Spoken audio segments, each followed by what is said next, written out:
wa kullu bid'atin dhalalah wa kullu dhalalatin finnar. Para hadirin dimuliakan oleh Allah Subhanahu wa taala. Alhamdulillah, kita bersyukur kepada Allah Subhanahu wa taala. Pada subuh hari ini kita bertemu kembali di masjid yang mulia ini. Mudah-mudahan Allah Subhanahu wa taala menerima segala amal ibadah kita semuanya, dan mudah-mudahan Allah Subhanahu wa taala memberikan kita taufik dan hidayah dan memberikan kita manfaat dari apa yang akan kita pelajari pada pertemuan pagi hari ini.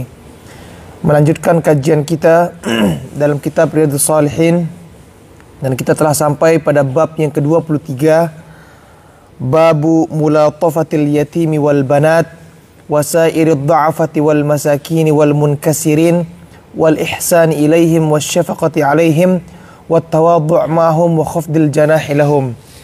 Jadi ini adalah bab yang sangat penting, bab yang dikhususkan oleh Imam Nawawi, melanjutkan bab yang sebelumnya, di mana bab yang sebelumnya kita berbicara tentang keutamaan orang-orang yang lemah, keutamaan orang-orang fakir, dan keutamaan orang-orang yang dianggap atau orang-orang yang tidak terkenal di kalangan kaum muslimin.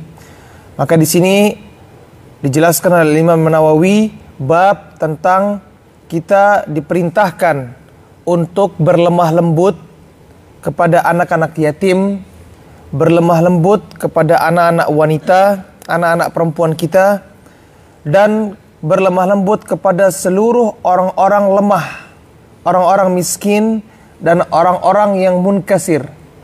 Jadi di sini wasairud dha'afati, dan seluruh orang-orang yang lemah. Dha'afah itu adalah jamak dari dhaif. Dha'afah artinya orang-orang yang lemah, jamak dari dhaif. Jadi dha'afah dengan du'afa itu sama. Jadi dha'afatun itu dengan wazan kafarah. Jadi kafirun kafarah, fajirun fajarah. Sebagaimana dalam firman Allah Subhanahu wa taala, ulaika humul kafaratul fajarah. Mereka adalah orang-orang kafir dan fajir. Itu orang-orang pelaku maksiat. Di sini dha'afah adalah jamak dari dhaif. Masakin jamak dari miskin, orang-orang yang miskin. Wal munkasirin, dan orang-orang yang munkasir, orang-orang yang patah arangnya atau patah hatinya. Nanti kita jelaskan apa maksud dari kata munkasir ini. Wal ihsan ilaihim, dan kita diperintahkan untuk berbuat baik kepada mereka. Wasyafaqati alaihim, dan berkasih sayang. Jadi syafaqah ini menunjukkan sisi rahmat kita atau kasih sayang kita kepada mereka. Wat tawadhu' ma'hum, dan bersikap tawadhu' kepada mereka, merendah kepada mereka, tidak congkak dan sombong atau merendahkan mereka. Wa khafdil janahi lahum, dan juga apa? Menundukkan atau merendahkan diri kita, dalam arti apa? Bertawadhu dan tidak sombong kepada mereka. Jadi ini adalah judul yang cukup panjang, karena di dalam bab ini Al-Imam Nawawi ingin menjelaskan secara lebih lanjut tentang pentingnya kita berbuat baik kepada orang-orang atau golongan-golongan yang disebutkan oleh Al-Imam Nawawi ini. Dimana seperti pada bab-bab yang sebelumnya, Al-Imam Nawawi sebelum beliau menukilkan hadis-hadis yang berkaitan tentang bab ini, maka Al-Imam Nawawi akan membawakan beberapa ayat Al-Quran, potongan ayat, sebagai syawahid, sebagai penguat dan sebagai muqaddimah untuk menjelaskan maksud dari bab ini. Maka di sini Al-Imam Nawawi rahimahullah membawakan dua ayat. Yang pertama dalam surat Al-Hijr ayat 88, di mana Allah Subhanahu wa taala berfirman, "Wakhfid janahaka lil mu'minin." Dan pada ayat yang selanjutnya beliau menukilkan ayat dari surat Al-Kahfi ayat ke-28, di mana Allah berfirman, "Wasbir nafsaka ma'al ladzina yad'una rabbahum bil ghadati wal 'ashyi yuriduna wajhah wa la ta'du 'ainaka 'anhum turidu zinatal hayatid dunya." Jadi ini dia dua ayat yang dibawakan oleh Imam Nawawi. Nah, kenapa orang-orang atau golongan-golongan yang disebutkan oleh Imam Nawawi ini dibawakan pada bab ini? Karena anak-anak yatim atau anak-anak perempuan atau orang-orang yang lemah dan semisalnya, itu adalah orang-orang yang berhak untuk mendapatkan apa? kasih sayang kita dan perlakuan lemah lembut kita kepada mereka. Kenapa demikian? Karena Islam adalah agama rahmat, mengajarkan kita untuk berbuat baik kepada siapapun. Islam mengajarkan kita untuk berbuat ihsan kepada siapapun, kepada orang tua kita, kepada teman-teman kita, kepada atasan kita, kepada anak-anak kita, kepada istri dan suami kita, kepada kaum muslimin yang lainnya. Bahkan kepada binatang pun kita diperintahkan oleh Allah Subhanahu wa taala untuk berbuat ihsan, untuk berbuat baik kepada binatang, kepada hewan. Di antaranya ketika Allah memerintahkan kita untuk apa? Ketika ingin menyembelih hewan harus menyembelih dengan cara yang baik untuk tidak menyakiti dia. Fa idza dzabhtum fa ahsinu dzibhah. Kalau kalian ingin menyembelih seekor hewan atau binatang, maka sembelihlah dengan cara yang baik. Tidak menyakiti dia. Tidak membuat dia takut dan tidak membuat dia tersiksa. Bahkan kepada hewan pun. Wa fi kulli dzi kabidin ratbatin shadaqah. Pada setiap ciptaan Allah yang memiliki jantung yang basah, yang bernapas, kalau kita berikan ia makanan, baik itu hewan sekalipun, maka pemberian makanan itu akan bernilai sedekah di sisi Allah Subhanahu wa taala. Jadi bahkan kepada binatang pun kita diperintahkan untuk berbuat baik. Ini dalam Islam. Bagaimana tentunya tentang orang-orang yang kita sebutkan tadi ini, ya, anak perempuan, kemudian anak-anak yatim, kemudian orang-orang yang lemah. Jadi mereka lebih utama untuk mendapatkan perlakuan baik dan kasih sayang kita. Kemudian di sini Al-Imam Nawawi membuka dengan menyebutkan mulatafatil yatim, berlemah lembut kepada anak yatim. Kita harus jelaskan terlebih dahulu apa yang dimaksud dengan anak yatim dalam Islam. Dalam Islam, yang dimaksudkan anak yatim adalah anak yang belum baligh atau masih kecil dan telah ditinggal wafat oleh ayahnya. Ini dinamakan dengan apa? Yatim. Adapun seorang anak, walaupun dia masih kecil, lalu ditinggal wafat oleh ibunya, maka bukan dinamakan yatim dalam sisi syariat Islam. Namun kita dari Indonesia, kalau ibunya meninggal, maka kita kadang-kadang suka menyebut dengan nama anak yatim. Tetapi sebenarnya yang dinamakan dengan yatim dalam sisi syariat Islam adalah anak yang belum baligh dan telah ditinggal wafat oleh ayahnya. Kenapa dinamakan yatim? Karena dia akan menjadi seorang yang sendiri. Dalam arti apa? Sendiri, tidak memiliki orang yang menanggung nafkahnya. Di mana ketika ayahnya masih hidup, ayahnya lah yang menanggung nafkah bagi anak tersebut. Ketika ayahnya wafat, maka tidak ada lagi yang menanggung untuk menafkahi anak tersebut. Sehingga ia dinamakan dengan apa? Yatim. Kemudian Rasulullah SAW adalah contoh yang paling jelas di hadapan kita bagaimana beliau SAW adalah anak yatim. Bahkan beliau SAW telah ditinggal wafat oleh ayahnya ketika beliau sedang berada di dalam kandungan. Sebelum Rasulullah SAW dilahirkan pun, ayah beliau telah diwafatkan oleh Allah Subhanahu wa taala. Kemudian Rasulullah SAW belum berapa lama akhirnya ditinggal wafat juga oleh sang ibu. Kemudian diasuh oleh sang kakek.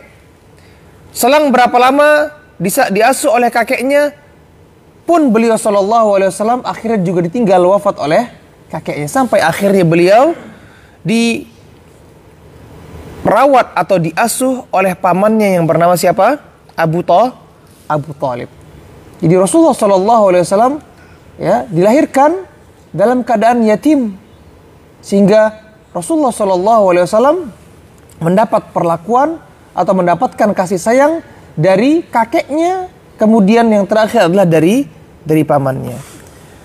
Para hadirin dirahmati oleh Allah Subhanahu wa taala, kita diperintahkan oleh Allah Subhanahu wa taala untuk apa? Memperhatikan tentang keadaan anak-anak yatim. Untuk melihat, membantu dan berusaha meringankan beban atau orang-orang yang misalnya dia itu berusaha untuk menanggung dan menafkahi anak-anak yatim. Di mana Allah Subhanahu wa taala menyebutkan tentang orang-orang yang tidak peduli dengan anak yatim, mereka itu merupakan ciri-ciri orang-orang yang tidak atau orang-orang yang mendustakan agama ini. Di mana di antara dalam ayat yang Allah sebutkan adalah dalam surah Al-Ma'un, Allah berfirman, "Ara'aital ladzi yukadzibu bid-din?" Tahukah kamu orang-orang yang mendustakan agama itu? Sebagian ulama mengatakan apa? Mengartikan mendustakan hari pembalasan. Fadzalikal ladzi yad'ul yatim, itu adalah orang-orang yang meninggalkan, tidak peduli, tidak mau membantu, acuh terhadap anak-anak yatim. Terutama ketika dia melihat anak yatim tersebut adalah anak yatim yang berasal dari keluarganya sendiri. Anak yatim itu adalah masih merupakan kerabatnya dan dia tidak mempedulikannya, tidak mau mengurusnya, tidak mau membantunya. Maka ini merupakan ciri-ciri orang yang tidak percaya atau orang yang mendustakan adanya hari pembalasan. Dalam ayat yang lain dalam surah Al-Fajr Allah berfirman, "Kalla bal la tukrimunal yatim wala tahadduna ala ta'amil miskin." Jadi kalian tidak apa? Memuliakan anak-anak yatim, dan kalian tidak saling tahadduna ala ta'amil miskin. Kalian tidak saling menganjurkan, mengajak untuk memberikan makan orang-orang yang miskin. Itu merupakan sifat-sifat yang sangat tercela, yang semua itu diancam oleh Allah Subhanahu wa taala. Oleh karena hadirin dirahmati Allah Subhanahu wa taala, anak-anak yatim ini harus memiliki apa? Harus memiliki kita harus memiliki perhatian khusus kepada anak-anak yatim. Bahkan dalam hadisnya Rasulullah SAW menyebutkan tentang orang-orang yang menanggung, memperhatikan keadaan anak-anak yatim selama hidup di dunia, maka di hari kiamat kelak atau di akhir kelak dia akan berada di samping Rasulullah SAW. Di mana? Seseorang yang bersama Rasulullah di hari kiamat di akhirat di mana nanti tempatnya? Di surga. Kata Rasulullah SAW, "Ana wa kafilul yatim kahatain," wa asyara ila usbu'aihi. Rasulullah SAW mengatakan, aku dan orang yang menanggung anak-anak yatim kahatain, seperti dua jari ini, dekat jaraknya di surga kelak, kata Rasulullah SAW. Kemudian Allah berfirman dalam surah An-Nisa ayat ke-9, "Wal yakhshal ladzina law taraku min khalfihim dzurriyyatan dhi'afan khafu 'alaihim falyattaqullaha wal yaqulu qawlan sadida." Ini Allah mengancam orang-orang yang melihat ada anak-anak yatim yang ditinggal wafat oleh ayahnya dan mereka merupakan anak-anak yang lemah, tidak ada yang menafkahi mereka dan mereka takut, dalam keadaan ketakutan karena tidak ada yang menafkahi mereka. Wal yattaqullah, maka bertakwalah kepada Allah. Apa maksud takwa di sini? Tanggung anak-anak tersebut, bantu mereka, perhatikan keadaan mereka. Wal yaqulu qawlan sadida, mengucapkan ucapan-ucapan yang baik. Taib. Jadi itu dia tentang masalah anak yatim. Kemudian begitu juga anak perempuan dan para wanita. Ini juga adalah golongan yang kita harus berikan kasih sayang kita. Ya, ucapan lemah lembut kita. Tidak bisa kita berlaku kasar kepada mereka. Tidak bisa kita berlaku keras kepada mereka. Di mana Allah Subhanahu wa taala menciptakan wanita dan anak perempuan, istri kita, secara akal, secara fisik dan secara mental jauh lebih lemah daripada laki-laki.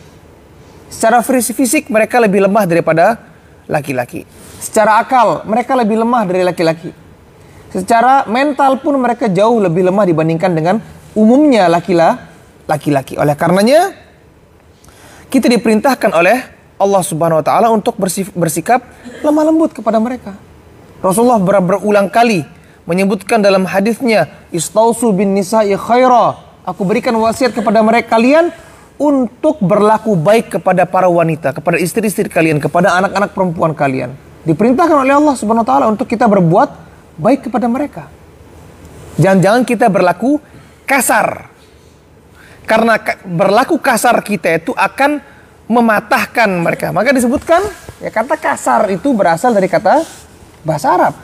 Jadi segala sesuatu yang kita lakukan dengan kasar, perlakuan kasar, ucapan yang kasar, maka itu akan mengkasarkan hati orang lain itu. Apa kasar itu? Mematahkan.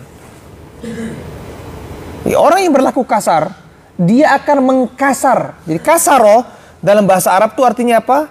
Mematahkan. In kasaro, terpatahkan.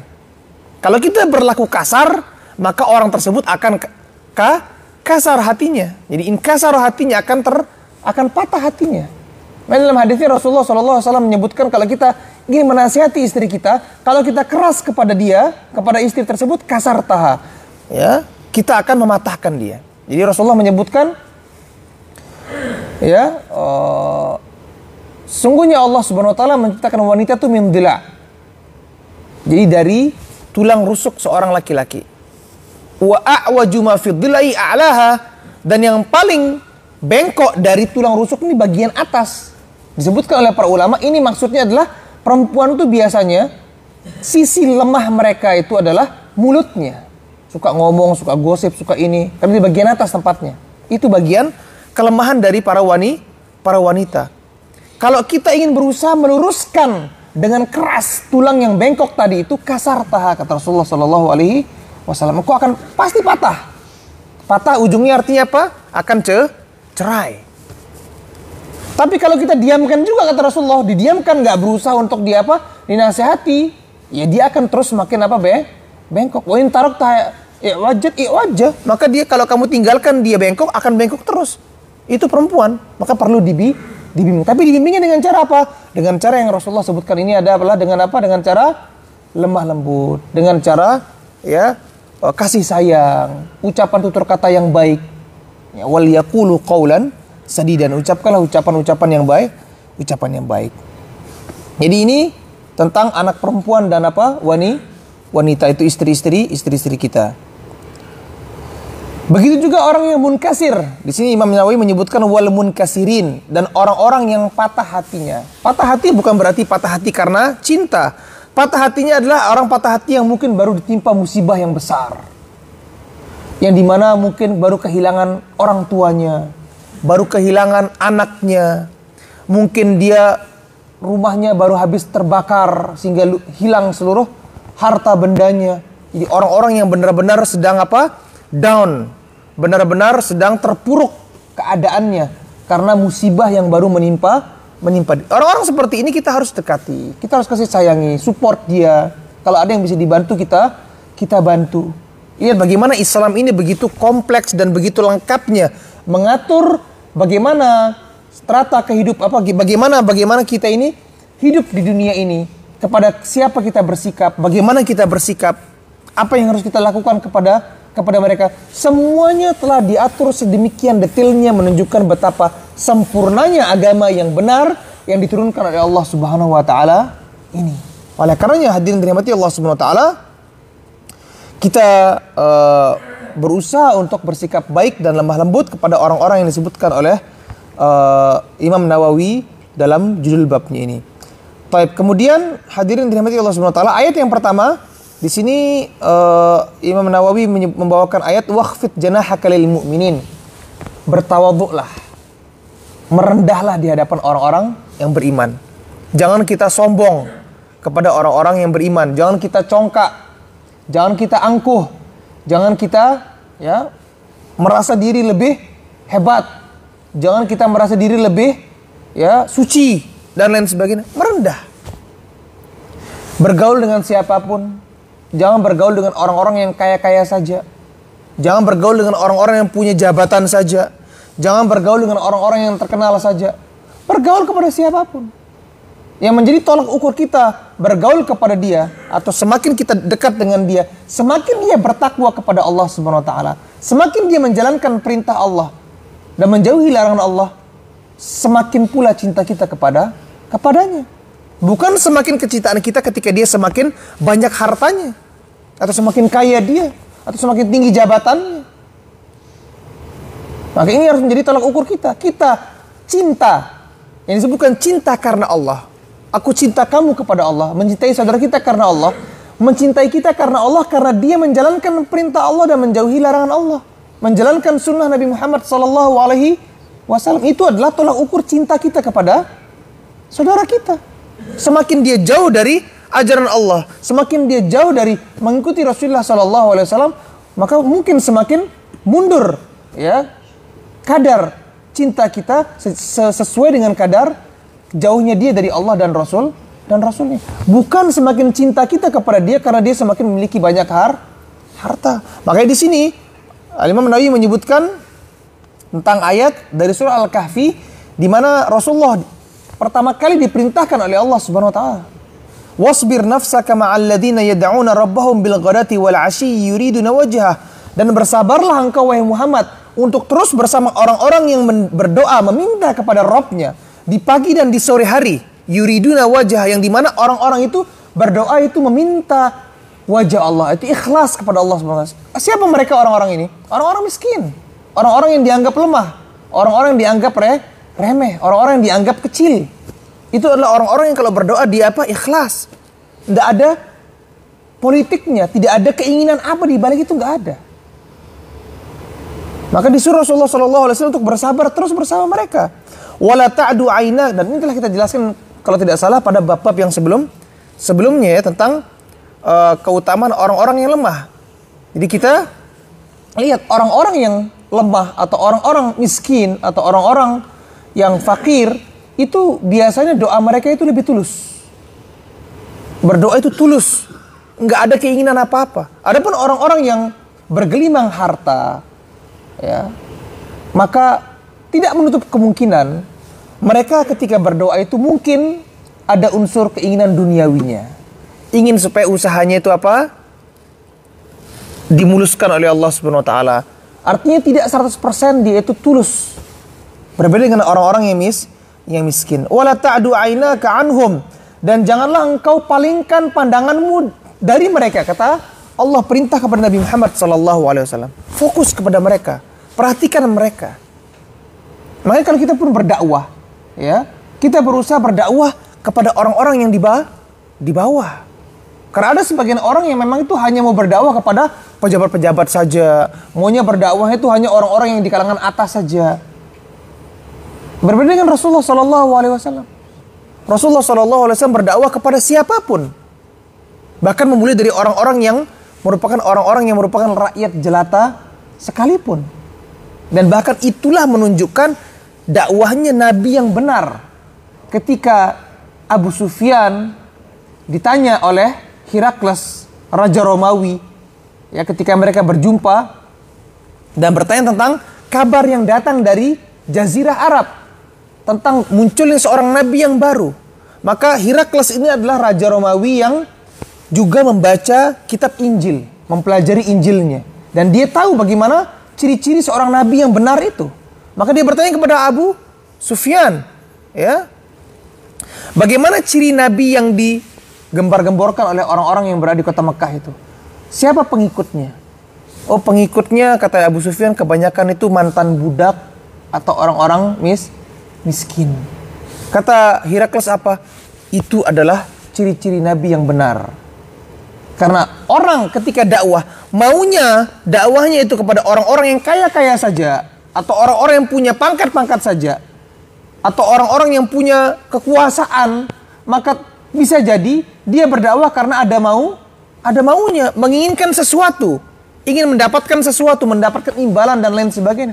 Ada ketika Rasulullah SAW berdakwah dan orang-orang yang mengikutinya adalah orang-orang yang miskin, orang-orang yang kaum bawah misalnya, rakyat jelata misalnya, maka menunjukkan betapa pure dan betapa murni dakwahnya itu adalah dakwah yang benar, tidak mengharapkan embel-embel apa-apa di belakangnya. Jadi Rasulullah diperintahkan oleh Allah Subhanahu wa taala untuk tidak memalingkan pandangan dari mereka. Turidu zinatal hayatid dunya. Jangan kau palingkan wajahmu dari mereka terus kemudian pergi kepada orang-orang kaya, orang-orang pejabat-pejabat atau orang-orang kekuasaan, orang memiliki kekuasaan. Mengkhususkan maksud saya seperti itu, ya, karena menginginkan zinatal hayatid dunya, ada menginginkan imbalan dunia di situ. Nah, ini adalah teguran, ya, atau yang harus kita perhatikan ketika kita ingin mengajak berdakwah, ya. Sebagaimana Rasulullah SAW ditegur oleh Allah Subhanahu wa taala ketika Rasulullah sallallahu alaihi wasallam sedang berusaha untuk mendakwahi 3 orang pemuka Quraisy. Dan Rasulullah menginginkan 3 orang ini untuk masuk Islam. Kemudian datang seorang sahabat yang buta yang bernama Abdullah bin Umi Maktum. Datang ingin bertanya tentang ilmu agama kepada Rasulullah SAW. Orang yang benar-benar mau belajar. Bukan orang-orang yang, di mana 3 orang yang berusaha untuk dimasukkan Islam oleh Rasulullah ini, mereka seperti kayak tidak tertarik kepada Islam. Merasa diri tidak. Tapi Rasulullah berusaha, kepingin 3 orang ini masuk Islam. Datang seorang yang bernama Abdullah bin Umi Maktum, orang buta yang dianggap remeh, yang tidak dipandang oleh orang. Tapi datang kepada Rasulullah SAW benar-benar ingin belajar, nanya, kepingin ada satu hal yang ingin ditanya dari Rasulullah SAW. Rasulullah ketika kedatangan Abdullah bin Umi Maktum ini agak terganggu karena Rasulullah sedang fokus ingin mendakwahkan 3 orang pemuka Quraisy ini. Berubah raut wajahnya Rasulullah SAW. Akhirnya turunlah surat Abasa, yang dimana Allah berfirman, Abasa wa tawalla an ja'ahul a'ma. Dia bermuka, masa itu Rasulullah SAW, an ja'ahul a'ma, ketika datang seorang yang buta yang bernama Abdullah bin Umi Maktum. Jadi itulah dia, ketika kita berdakwah, ada orang ya yang mungkin di hadapan orang lain dia itu tidak dianggap atau dia itu dianggap remeh, tapi dia benar-benar ingin belajar, ingin bertanya kepada kita dan ingin menerima apa yang kita ajarkan, maka pegang erat-erat orang-orang seperti itu. Jauh lebih bermanfaat kepada Anda menyalurkan ilmu yang Anda miliki kepada dia bisa mempraktekannya. Anda mendapatkan pahala ketika dia mengerjakan kebaikan yang Anda ajarkan kepada dia, daripada Anda harus berusaha payah untuk mengejar, ya, mendakwahkan orang-orang yang mungkin Anda rasa dia adalah orang-orang yang punya kedudukan, akan tapi hasilnya adalah nol. Ya, ini yang perlu kita perhatikan bagi teman-teman yang ingin berdakwah, ya. Berdakwalah kepada orang yang benar-benar ingin belajar, ingin menyambut hidayah tersebut. Ya, jangan bersusah payah untuk ya mengejar orang-orang yang tidak memiliki ketertarikan sedikit pun kepada Islam khususnya, ya, untuk kita bersusah payah menghabiskan waktu kita untuk mengajak mereka dan hasilnya adalah nol. Hadirin dirahmati Allah Subhanahu wa taala, itu dia pembukaan dari bab berlemah lembut kepada anak-anak yatim dan para wanita. Maka insyaallah pada pertemuan yang berikutnya kita akan masih melanjutkan beberapa ayat, dan ini merupakan bab yang pertama kali yang agak panjang di mana Imam Nawawi membawakan begitu banyak ayat, ya, berbeda daripada bab-bab yang sebelumnya, di mana pada bab yang sebelumnya biasanya Imam Nawawi mungkin hanya membawakan 4-5 ayat, akan tapi pada bab yang ini lebih dari 6 ayat yang akan dibawakan oleh Imam Nawawi, menunjukkan betapa penting dan detailnya penjelasan tentang bab ini. Mudah-mudahan yang saya sampaikan pada pertemuan kali ini bermanfaat bagi saya sendiri khususnya, kemudian bagi seluruh yang mendengarkan kajian ini. Mudah-mudahan Allah Subhanahu wa taala memberikan taufik kepada kita semuanya. Saya tutup sampai di sini. Subhanakallahumma bihamdika asyhadu an la ilaha illa anta astaghfiruka wa atubu ilaik. Assalamualaikum warahmatullahi wabarakatuh.